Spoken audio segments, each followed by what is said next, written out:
Mar de Fueguitos.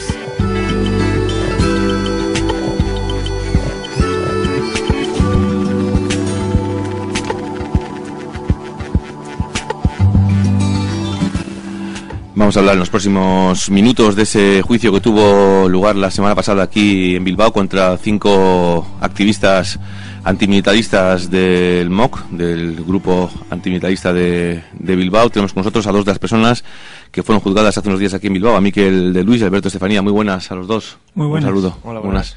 Lo primero, no sé cuántas veces os han juzgado ya, si era la primera vez o tenéis ya también... Bueno, yo tuve una gorda por insumisión, un consejo de guerra, y ese ha sido mi juicio fuerte, ¿no? Yo soy más joven, yo esta es la primera. La primera vez. Sí. Y no sé cómo es un juicio contra unos antimilitaristas, ¿cómo es? Bueno, pues es como todos los juicios. La gran diferencia es que nuestro juicio es un juicio político, porque vamos allí y lo primero que hacemos es asumir lo que hemos hecho, reconocer los hechos como desobedientes civiles, ¿no? La desobediencia civil, una de las características que tiene es que se reconocen los hechos y se asumen las consecuencias de las acciones, ¿no? Entonces, la gran diferencia entre ese juicio, entre un juicio al uso y un juicio político, es que tú vas y reconoces, bueno, juicio político definimos, ¿no? Desde el MOC, reconocemos los hechos. Entonces, aprovechamos la ocasión para hablar de cuáles son nuestros motivos, nuestras motivaciones, por qué hacemos este tipo de cosas, cuál es el debate que queremos transmitir, etcétera, ¿no? Y en el resto de cosas, pues es un juicio al uso. En los juicios que dan por la tele, en algunos por lo menos, no dejan hablar. No sé si a vosotros os dejan hablar o te corta la juez o el juez, no sé cómo es eso.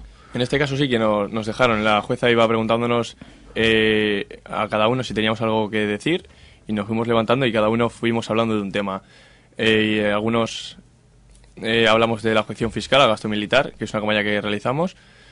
Otros hablamos sobre el motivo de la acción, que era el 20 aniversario de la insumisión.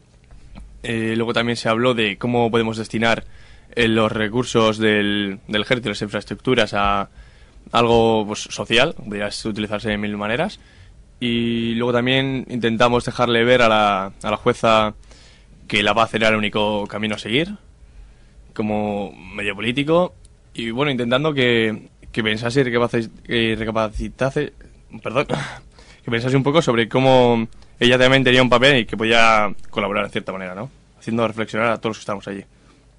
Lo que pasa es que en un juicio, asumiendo que uno ha hecho por lo que le juzgan, es, ¿cómo? Diría un abogado que es tirar el juicio por la ventana, ¿o no? Bueno, hombre, en realidad, aparte de reconocer los hechos, luego la condena puede fluctuar, ¿no? O sea, quiere decir que en nuestro caso, por ejemplo, pues nos condenaban a un delito, quiere decir que los daños por los que se nos imputaba eran mayores de 400 euros y entonces la multa puede ser muy, muy alta, ¿no? Si hubiera sido un juicio de faltas, porque la cantidad por la que se nos imputaba era menos de 400, pues entonces podría ser pequeña, ¿no? Pero nuestra preocupación, hombre, a ningún colectivo le gusta que le pongan una multa que le pueda desmovilizar, pero nuestra motivación o nuestra forma de funcionar es siempre pues hacer acciones y luego reconocer los hechos, ¿no? Bueno, la historia habla de eso, ¿no? De toda la gente que reconociendo los hechos, pues por no ir al servicio militar obligatorio o no hacer la prestación social sustitutoria, ha ido a la cárcel, que siempre es mucho más duro que pagar una multa, ¿no? Entonces, cuando afrontamos un juicio, más que valorar cuáles son las consecuencias y hasta qué punto vamos a poder asumirlas o no, lo que se plantea es mantener una línea, ¿no? Que es la línea de la desobediencia civil, que es reconocer los hechos, decir por qué se hacen las cosas, decir qué se quiere conseguir con eso, que es un poco lo que comentaba Miquel, y a partir de ahí, pues luego asumir las consecuencias y ver qué se puede hacer. Si esas consecuencias no son asumibles para el movimiento, pues ver, por ejemplo, cómo se podría socializar, ¿no? Si a nosotros nos cae una multa de 23.000 euros, que es una posibilidad, pues obviamente no tenemos dinero para pagar todo eso. Entonces lo que tendríamos que hacer es socializar esa multa e implicar a la sociedad civil a que se sume a intentar apoyarnos y demás, ¿no? Y como sí que hay un colchón social que nos apoya, pues se buscaría eso, ¿no? Si es una multa pequeña, pues lo asumiría el grupo. Pero lo que realmente nos importa es mantener un poco nuestra filosofía de trabajo, ¿no? Y ahí, pues una cosa fundamental y que en el MOC viene siendo fundamental desde sus inicios, pues es asumir las consecuencias de la acción. Hablamos de unos hechos que sucedieron hace ya más de año y medio. También eso es habitual, sí es habitual en la justicia, eso del retraso, ¿no? Porque no sé si os acordáis qué pasó hace año y medio, dónde estabais hace año y medio en esa acción. año y medio estábamos celebrando el 20 aniversario de Insumisión.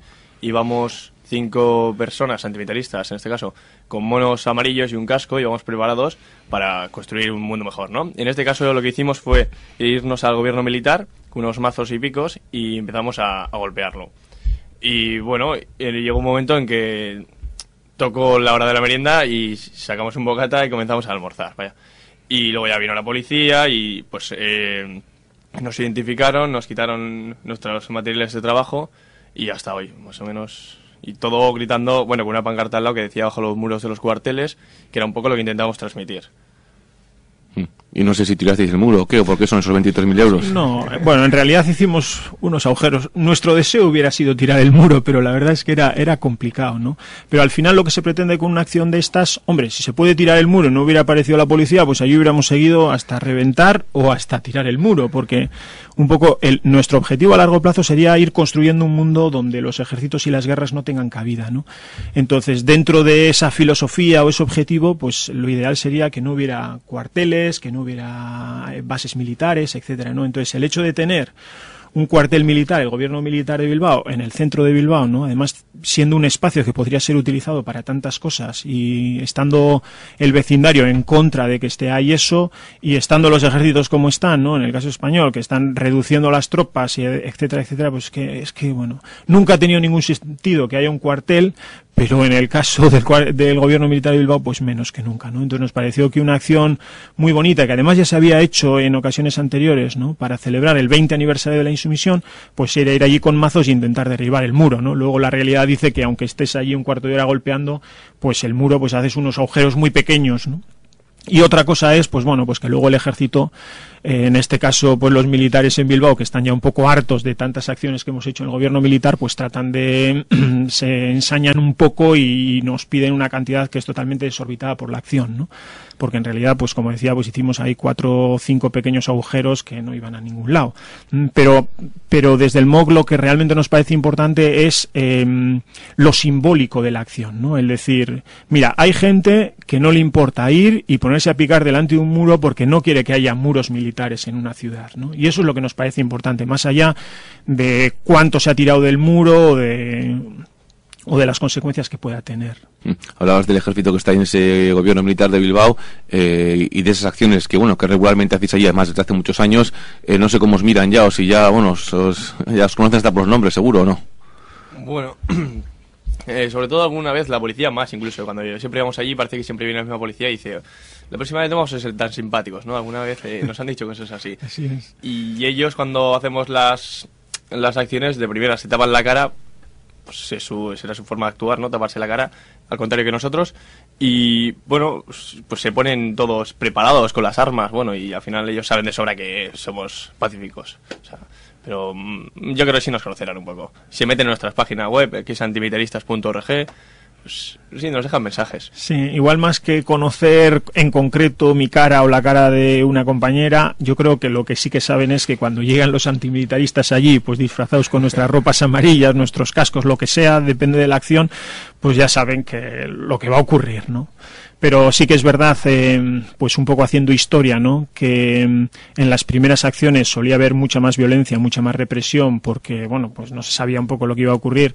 Y ahora los militares pues nunca salen o bueno, en raras ocasiones salen de su recinto y, bueno, pues hasta que llega la Ertzaina, que es la que habitualmente nos identifica o nos detiene, pues tenemos un margen muy bonito para hacer una acción bonita, disfrutar un rato durante la mañana y poder dejar un poco claro cuál es nuestro mensaje y a su vez pues generar ese debate social que es un poco lo que buscamos, ¿no? Un debate social que gira un poco en torno a ¿son necesarios los gastos militares? ¿Son necesarios los ejércitos? ¿O se puede construir realmente un mundo bajo el lema de si quieres la paz, prepara la paz y no si quieres la paz, prepara la guerra, ¿no? Esa manera de actuar de los militares igual va con los tiempos de ahora, eso de que son humanitarios y son pacifistas también los militares, no sé, también más complicado, me imagino, más tiempo para hacer cosas, pero más complicado pelear o luchar contra estos militares de ahora, ¿o no? Sí, los ejércitos siempre han tenido una justificación para hacer su papel, ¿no? En la Guerra Fría su lema era: si quieres la paz, prepara la guerra, y se dedicaban a preparar la guerra porque había una amenaza tremenda que podía ser pues el bloque soviético o Estados Unidos, dependiendo en qué sitio estuvieras, ¿no? Después de eso, la excusa ha sido las acciones humanitarias o la paz internacional, etcétera, y ahora es la lucha contra el terrorismo. Siempre han tenido vamos a decir, hay su excusa para hacer lo que ellos han querido hacer, pero lo que está claro y analizando un poco la historia y además los acontecimientos internacionales recientes lo dicen claramente, el verdadero papel de los ejércitos es defender los intereses de los enriquecidos, ¿no? De los países enriquecidos y de la gente enriquecida, ¿no? Y eso se ha visto, pues si analizamos, por ejemplo, la guerra de Afganistán, pues es clarísimo, ¿no? Nos cuentan que está ahí Bin Laden y en realidad lo que quieren hacer es un oleoducto que atraviesa Afganistán. Y en la guerra de Irak, bueno, pues eso todo el mundo lo sabe. Se acusa de tener armas de destrucción masiva y en el fondo lo que se busca es el petróleo, ¿no? Al final, el verdadero papel de los ejércitos es defender los intereses de los enriquecidos. Y no importa para nada que el 80% de la humanidad pues esté condenada a vivir en la miseria, ¿no? Ahí es defender los intereses de los países ricos y ya. Y además, como tenemos un ejército y además como fabricamos armas, que vale comentar aquí que España exporta armas a Israel, otro de los conflictos importantes en estos momentos, pues entonces hace falta que haya guerras. Tenemos armas, tenemos ejércitos, tenemos que vender nuestras armas y tiene que haber guerras. Y si no, pues las creamos, ¿no? Y ahí está África con un montón de guerras olvidadas, que la comunidad internacional no hace nada y siguen de años y años y años y años, ¿no? Tiene que haber guerras, pero también, claro, lo complicado es romper esa idea o ese mensaje que hay en la gente de, bueno, guerras ha habido siempre y soldados ha habido siempre para pelear en las guerras. Contra eso no hay nada que hacer, no se puede hacer nada. Uy, yo, bueno, no sé, yo creo que soy joven, igual muy optimista y utópico, pero yo creo que se puede hacer y mucho. Al final lo que tenemos que ser es críticos con nosotros. España, como ha dicho Alberto, es un país que vende armas y sobre todo a países que están en conflicto, ¿no? Países que está prohibido venderles armas y sin embargo se les vende para que sigan fomentando las guerras, ¿no? Bueno, y está claro que las guerras se crean y también decir que todas las guerras son civiles. Al final son los civiles los que van a coger las armas, van a luchar entre ellos sin conocerse de nada, mientras los políticos se van a sentar en despachos tranquilamente y van a discutir, ¿no? Ellos se van a seguir enriqueciendo y los civiles vamos a seguir muriendo. Entonces, es que no es que creemos que se puede acabar, es que se tiene que acabar, es algo lógico, para mí por lo menos lógico. Mira, simplemente creo que hay un dato que es muy ejemplizador, además es un dato de la ONU, que no es realmente sospechosa de exagerar este tipo de datos, ¿no? Más bien lo contrario, pero con 19 días de gasto militar mundial, es decir, con lo que los militares en todo el mundo se gastan en 19 días, se podría solucionar el problema de hambre, sanidad y educación básicas para todas las personas del mundo durante un año. Solo con lo que se gastan en 19 días, ¿no? Podemos soñar con qué ocurriría si utilizásemos lo que se gastan en 365 días en construir un mundo distinto, ¿no? O sea, yo creo que ese dato nos basta para soñar y decir, es posible construir un mundo. En la Comunidad Autónoma Vasca se gastan 600, bueno, aproximadamente, llega casi a 600 euros por persona en gasto militar al año. O sea, son datos, pues que dices, bueno, con esto ¿se podría construir un mundo distinto? Pues evidentemente sí, ¿no? Y muchas veces nos tachan de utópicos, de utópicas por pensar que es posible construir un mundo sin guerras, ¿no?